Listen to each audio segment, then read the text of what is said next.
Hi, everyone, and welcome to the MENA Youth Dialogue from MENA to the world. We had some really exciting discussions, exhilarating with different youths from different age groups. So our definition of youth was anything from high school all the way up to their 30s. So we didn't have a huge definition, but we learned a lot from each other. I first have a very distinguished panel next to me. We have Professor Carlos Duarte, who I will not even begin to say any of his achievements because I will do it in injustice. We also have Koch, who is our little superstar. She was just in the Earthrise documentary talking about her work in Thailand.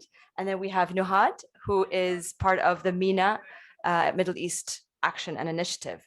And we have wonderful youth panelists who you'll meet in a bit who have joined virtually. And of course, Princess Mashal, who has been the guide of this whole wonderful workshop. So I will give the floor to Mashal to tell us her opening remarks. Thank you very much, Noura.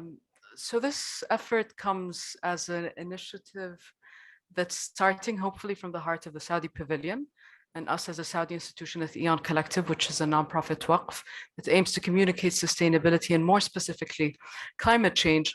We're hoping for this to be an initiative from our region to the rest of the world as an exercise of getting our thoughts closer to one another, of trying to chart a pathway that the planet notices, where there's an actual impact that's being measurable on the ground on a global level. The problem with a lot of the conversations that we're seeing these days is it tends to be a question of us versus them, our position versus someone else's. And I think if we need to have action and action on time, then we need to have less of that and more of collective action for a common goal. I think there's no one better for us to learn from than the youth and their spirit. I think they share a lot of similar problems and issues, trials and tribulations along the way, but more importantly, the spirit to give infinitely and to be creative, and hopefully will be the ones that will deliver us from the problem that we find ourselves collectively in today. We're quite keen to take as little time or a room us on the margins, let's say, of youth and give more time and floor for the people who are actually pushing the boundaries of these discussions in our region and globally. And just before that, we'll give the floor to a youthful spirit with Professor Carlos Duarte that will perhaps speak to us with his insight on what needs to be done tangibly on the ground to change this landscape. What are some of the stressors that the youth might be facing in terms of eco-anxiety, and how can we see past it to have the right kind of action that's done at scale, and to quote you, Professor Duarte, help repair the world. So Professor Duarte, to you.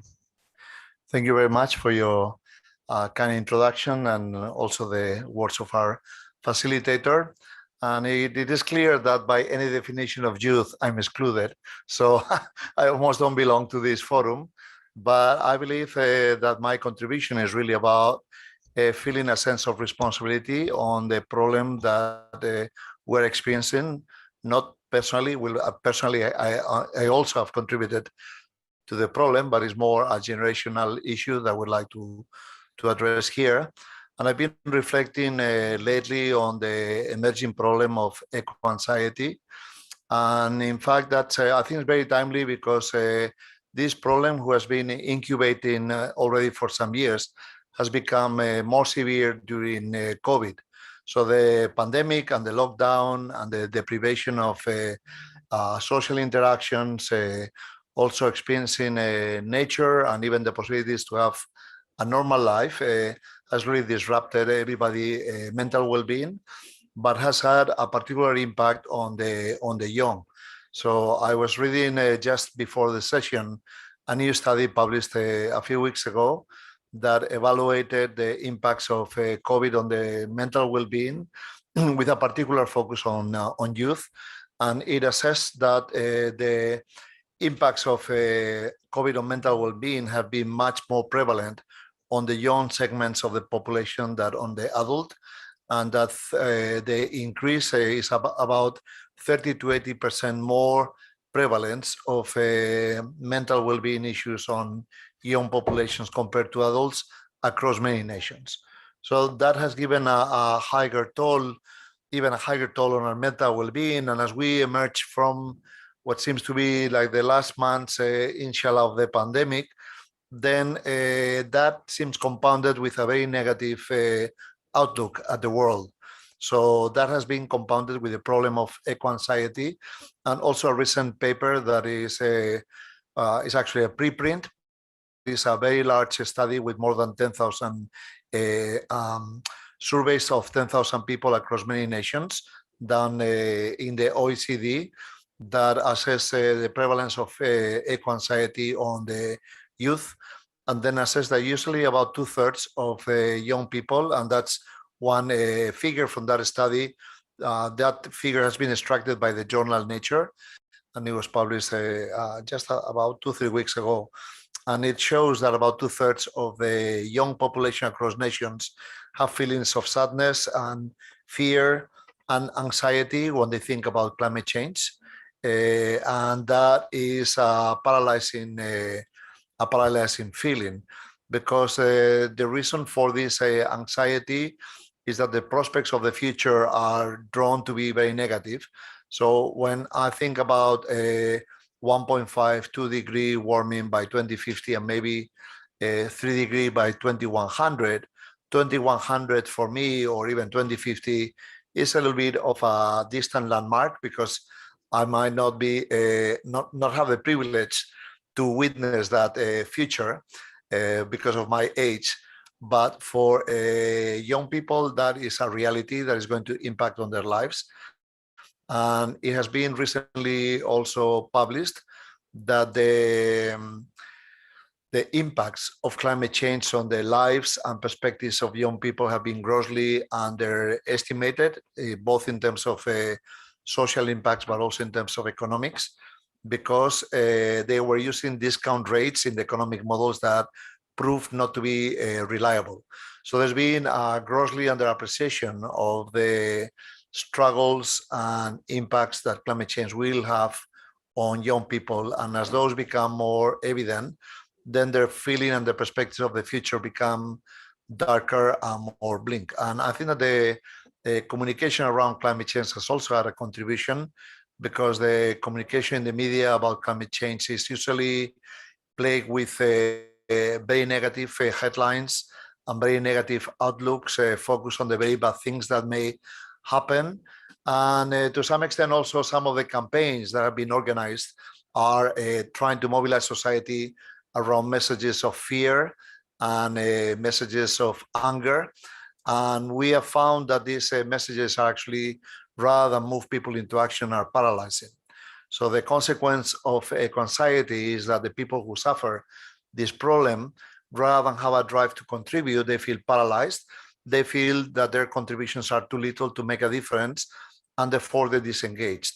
So we need to better understand the psychology of emotions, the psychology of communicating climate change, and also the psychology of engaging in action, to be able to change our messaging and highlight more what we're doing to solve the problem, and celebrate our small victories, because we do focus on the negative forecast. Usually the pathways that are more positive are not highlighted or even discussed, even though they are also within our hands to reach them. And the consequence is that we don't give hope to the population, and that hope is particularly needed by the young. So I've been working and thinking about this problem of eco-anxiety with a young activist. There's actually a Russian top model based in New York called Ria Severendikova. So we've been publishing in the UN Race to Zero platform about eco-anxiety and what the roots of this problem are, what the consequences are, and how can we overcome this problem.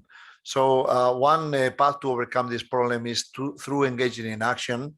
And I would like to quote an American singer, and that actually shows the generation I belong to, called Joan Baez. So from the 60s and 70s. that wrote that action is the remedy to despair. So rather than despair, when we be paralyzed, what we need to is to engage in action. And that action can take multiple forms. Even just joining this forum is engaging into action. Those who are in the panel and those who are in the audience, whether virtual or physical, that is already engaging in positive action. And then talking about it is also engaging in positive action. And I mentioned that my own age does not qualify me for as a young person, definitely, but I do have intergenerational perspective because I have one daughter and I have one grandson. So I can look in my own household and see 3 generations of us and also my mother, and I can see how each of us is experiencing climate change, and I feel an urge to contribute myself to do something about the future, not only of my own family, but everybody's family, because the problem with the disruption of the planetary processes, and we don't have only a climate change problem, we also have a biodiversity crisis, and we also have a crisis of environmental health through pollutants and many other impacts. So it's really a crisis of sustainability that is effectively disruption of the intergenerational contract by which each generation will work to hand over a better future to their children. So I feel that the main problem with our current planetary crisis is that intergenerational contract is broken. So as a scientist, I've been working, I am a marine scientist, also working at the interface of climate change and the role of oceans, both as solutions, but also as systems that are impacted by climate change. I dedicated about nearly 40 years of my life to work on this. And recently I realized that my research, whereas I wish to think that it did help in some ways, not enough, because through research we contribute one element of solutions, but solutions are co-created. So I need to work with many others and develop partnerships to translate what I've been gifted to be able to learn into positive action.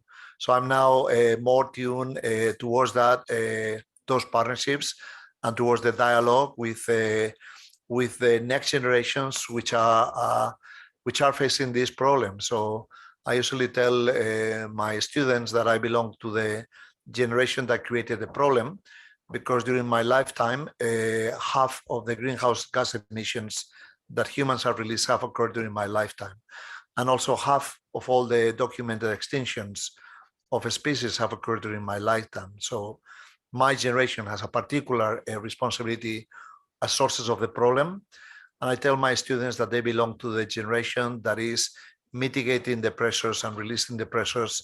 And I tell my grandchild, he doesn't quite understand what his granddad is talking about because he's 2.5 years old, but I tell him that he belongs to the generation that is going to repair the planet.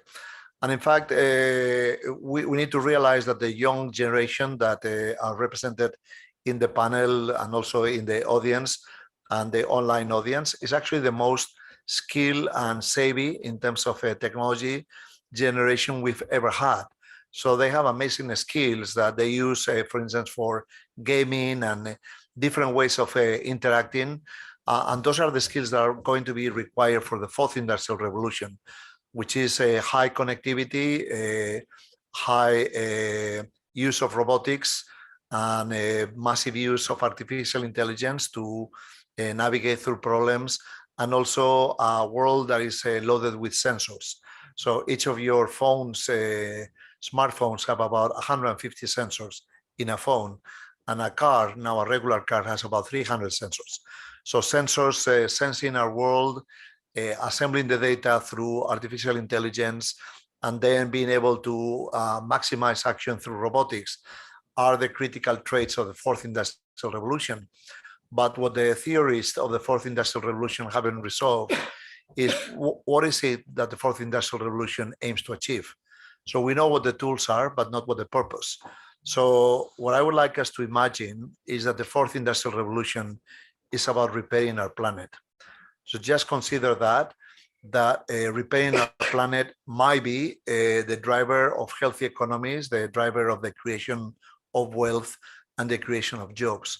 And that requires one main transformative change. So during my lifetime,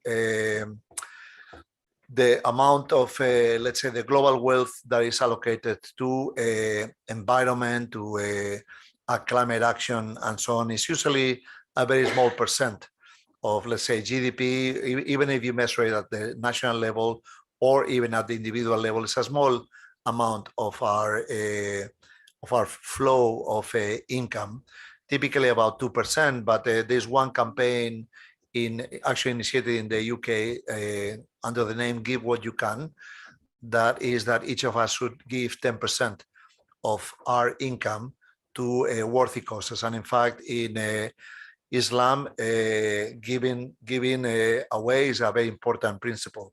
I don't know if there's a percentage fixed, but maybe let's say that 10% is a target for what we should give to improve our environment, to create social justice, and also contribute to the needful. But 10% is charity. We cannot address the problems of our world with charity. So what we need to do is transformative change that brings repairing the planet and repairing the climate system, repairing the ecosystems, not to the charity, but to the core of our economy and our jobs. So what I'm trying to develop now is that system, that framework of a fourth industrial revolution, where the purpose of artificial intelligence, robotics, AI is not to manufacture more things, actually to repair our planet and engage everybody with that task, so that by 2050, we have a healthy planet. And I published research last year in a journal called Nature, which is the top journal in scientific research, where I provided evidence that it is possible to rebuild the abundance of marine life by 2050 if we get to it. So yeah, so I will be concluding, but I would like to bring one subject that's been discussed a lot in this COP26, and is one that I contribute to develop. That is an element of climate action called blue carbon.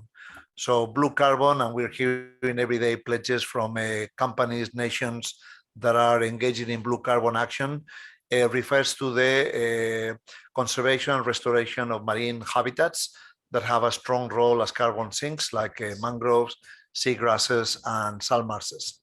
So there's one element of the blue carbon component, or nature-based solutions in general, which relates to the theme of intergenerational justice, and is that for a blue carbon project to be investable, you need to demonstrate permanence.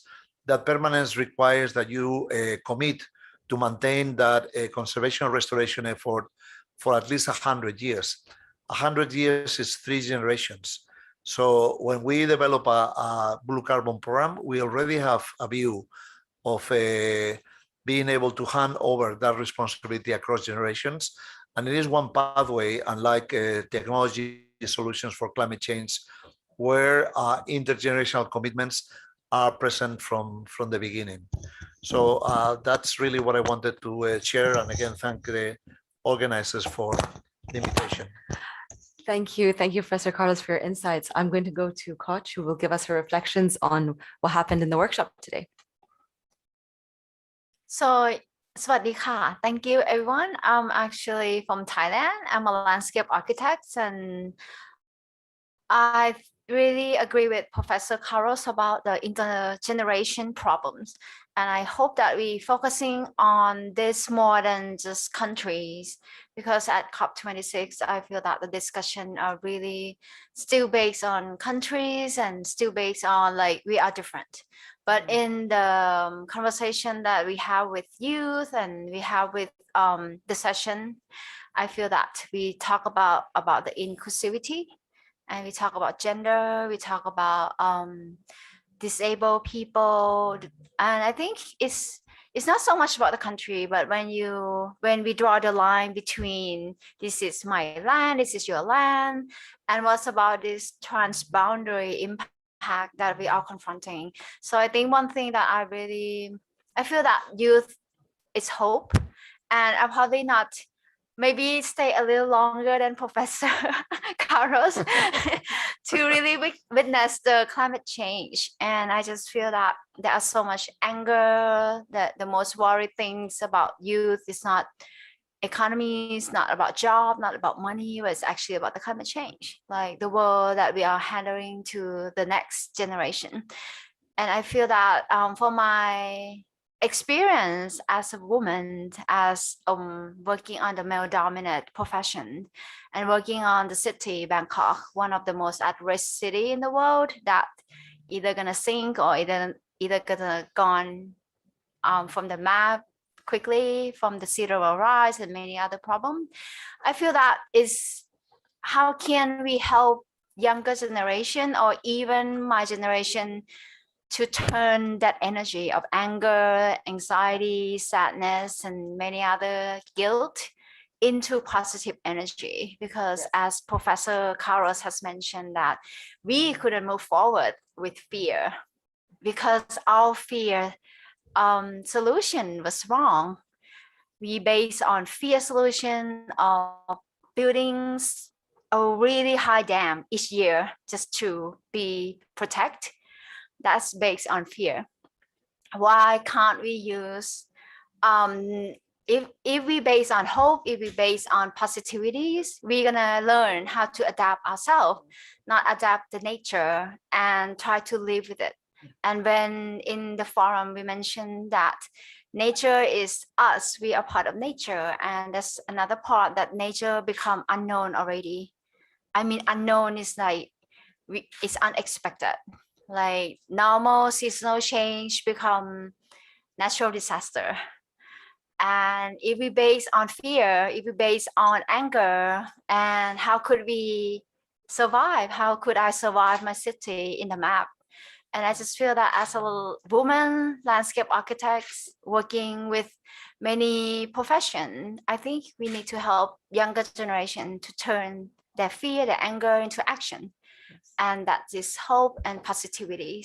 Yeah. And I'm probably not the best example, but I think do my best as one human in this planet to really find a solution. Like I try to restore our canal in the public space. I use my profession not only to serve private sector, but serving more people, informal settlement people, create the Asian largest urban farming rooftop. This is doable. If I can do it, the younger generation can be even more chance for you guys, because I'm growing up with the the generation that the gender equity is not, it's what is it? It's not something that we speak loudly this day, or even many other equity. So yes, hope. Thank you. Thank you, Coach. And now we will hear from the youth, because we're getting tight on time, but we would love to hear as fast as you can and as concise as you can. You have the floor. Okay, first I'm Nuhad Awad from Lebanon. I'm the campaigner for Ummah for Earth project, which is an alliance-led organizations. We are now around 9 organizations. I'm not going to report what we discussed in our group, since Tariq Al-Alami, our dear colleague slash friend, is going to do that. But I'm going to link what happened to the project we are working on. And first of all, thanks for Iron Collective for the invitation. Second, this shows the importance of having KSA as a central point, or taking its central role in holding the commitments and helping in its implementation as part of this Ummah. So what has been discussed about in the groups about youth participation and about the difference between the youth being from the south and from the north, and even the few accredited organizations in our region and the few youth present from the MENA region in these conferences. And even this shows that, or interlinks with what we believe as Ummah for Earth, in the unity that we are all the same and all of us need to work for climate action. And this also intersects with what we work to empower Muslim communities in the forefront of climate crisis. And it shows that the most vulnerable people the women, the youth are not well presented and their voices need to be heard. So most importantly, also it asks to the developed countries and all of the countries meeting here to have a plan of how the $100 billion are going to be given to the developing countries, and like after 2025 increase this amount of money. So we need the developed countries to hold their historical commitment to what they did for this earth. And like I'm going to wrap it and like one of the things mentioned is about how to talk to people. Consumerism was mentioned, and we need to have a green consumerism. So we need to talk to the values of people, to what these people believe in, even its cultural values or like religious values, Islamic or Christians, whatever the religion it is, to reach to people and bring them on board. We need to talk their language and ensure that there is public participation in the policy process in what's happening in climate action. I'm not going to take more than this time. Thank you. Thank you. Thank you so much. And we're just going to go to the virtual panel. So here we have Tariq Al-Alaimi speaking on Group A. I hope everyone can hear me. Yes. Great. Loud and clear. Firstly, my gratitude to Princess Michelle and the Young Collective for hosting this important space. And thank you, Professor Carlos, for starting with highlighting the phenomena of climate anxiety. And for many young people in the MENA region, I think we're in danger of reaching a tipping point beyond climate anxiety, because we've already seen the effects of heat waves, floods, air pollution, and it's already reached a stage of CTSD for many young people, continuous traumatic stress disorder. And indeed, we need to be channeling that pain into action. And in our conversations, we spoke about what are the different paradoxes that we need to be stepping into as young people and taking action. First, at the COP, we're holding the paradox that the progress we're seeing today was indeed unimaginable 2 years ago, but it's not yet what we need against the real measures of climate science. We spoke about the paradox of justice and how young people are organizing around justice, that for the MENA region and the wider global South, justice is being able to organize our economies around improving human well-being and growth within planetary boundaries and using net zero approaches to transform local economies. But for the global North and global North youth movements, it's really keeping fossil fuels in the ground, and it's beyond net zero, it's real rapid emissions reductions. We also indeed, as Nahad mentioned, spoke about the paradox that we're connected to an Islamic tradition that prioritizes ecological care, that the Ummah is connected to strength and unity, but our most vulnerable youth are not actually connected in the fight against climate change. And finally, there's the paradox that the next 2 COPs will be held in the wider MENA region, but participation of Arab and North African youth will be largely determined based on global North organizations, the ones that may or may not be willing to fund, accredit, and support young Arab youth. And that's why I'm very thankful for this conversation and this space that Aeon has facilitated, because it's really a space to step into this complexity and really put young Arab youth in the center of really our own narratives. Thank you. Thank you, Tariq. Thank you for your reflections. I think Michelle wants to say something. The risks of sharing a mic. Thank you very much, Noura. Maybe would love to take this as an opportunity, perhaps, of some of the other participants that were with us. We had a lot of varied perspectives. We had a race car driver that's been racing these beautiful big machines at the frontiers of climate change with Katie. We have an architect with Lulwa, so an urban planner and an architect.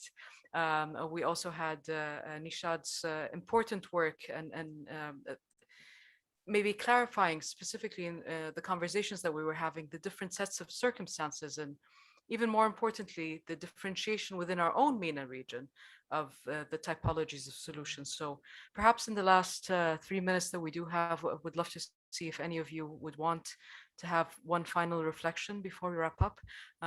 Just to equally note that this by no means is meant to be our final conversation. It's unfortunately a short one, but it's meant to be part of a much longer sustained dialogue, and with it the opportunity to represent a unified front, one that is representative in the next 2 COPs in our region, and with it an ability to showcase our evolved capabilities within our region to not only advocate on behalf of ourselves or our ummah in this case, but on behalf of the rest of the world. So please feel free, any of you, to jump in.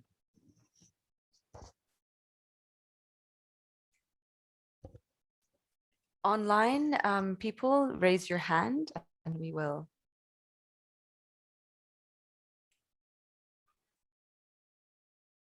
Or unmute.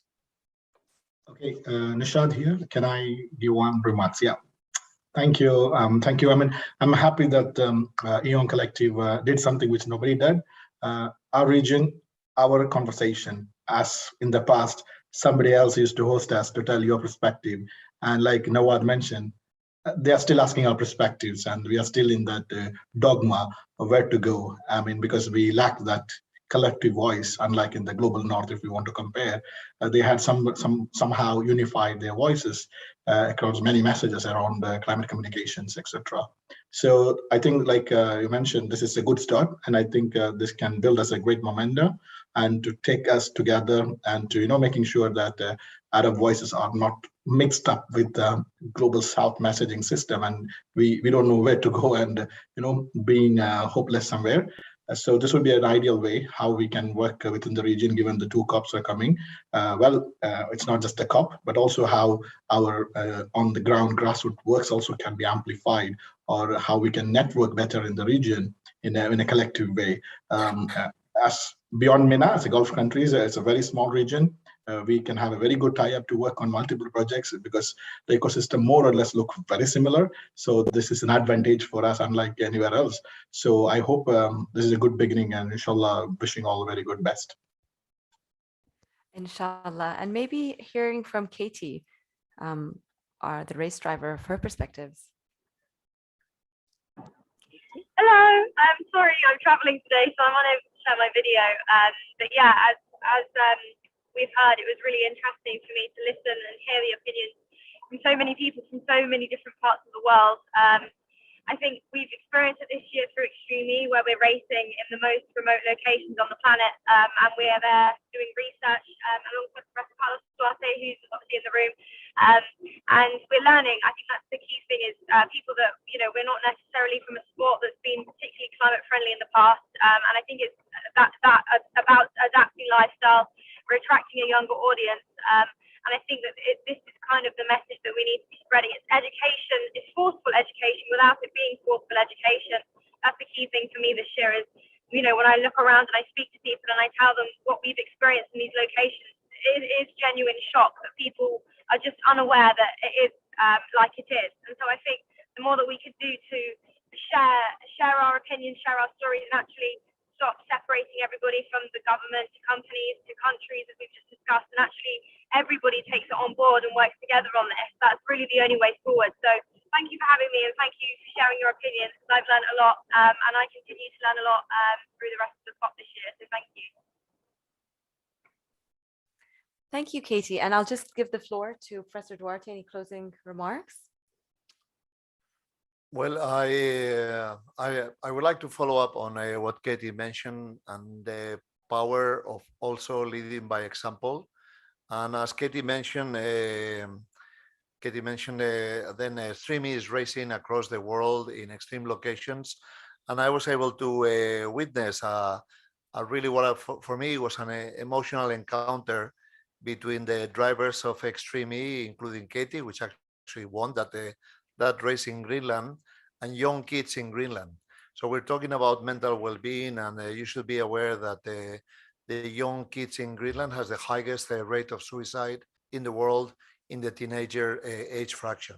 So I witnessed a dialogue between Katie and other drivers and the kids. And as I witnessed that, I was looking at the kids and thinking how that was a dialogue about engagement with climate action, also about gender equality, because there's a message of female and male drivers racing together the first time in motorsports. So I could see the kids in Greenland inspired, and they too wanted to engage in action. And both girls and boys wanted to do that. And when I witnessed that, I was not just witnessing a sharing experience. I was witnessing Katie and the likes of Katie actually touching and saving lives.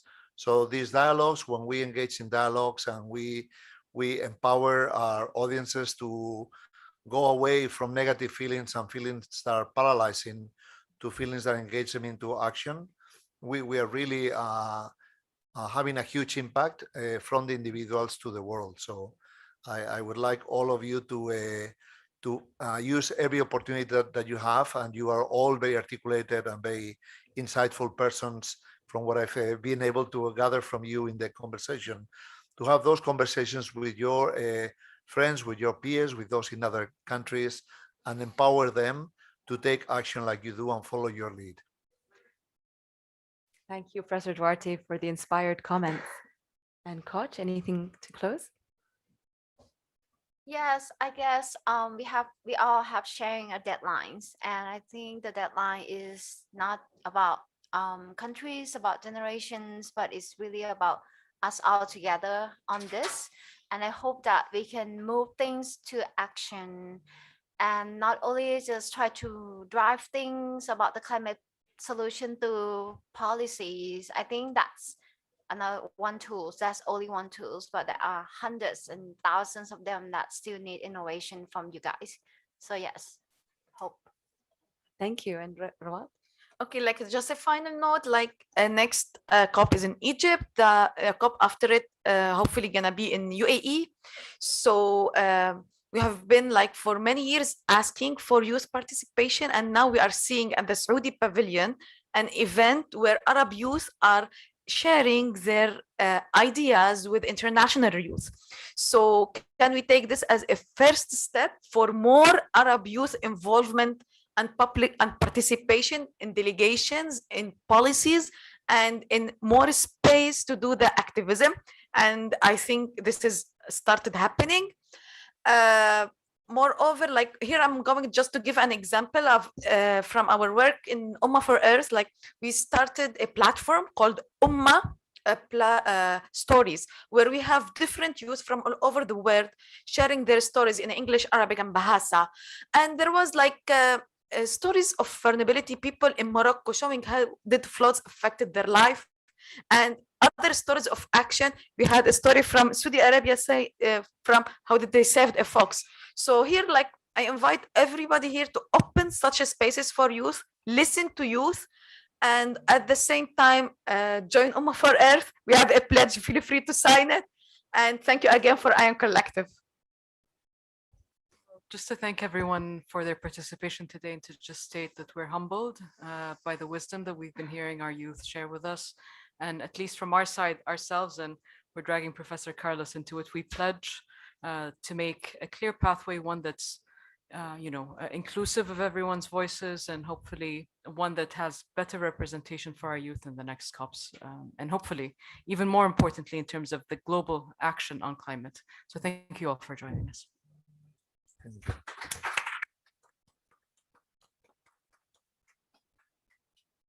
Can we have picture together? Yes.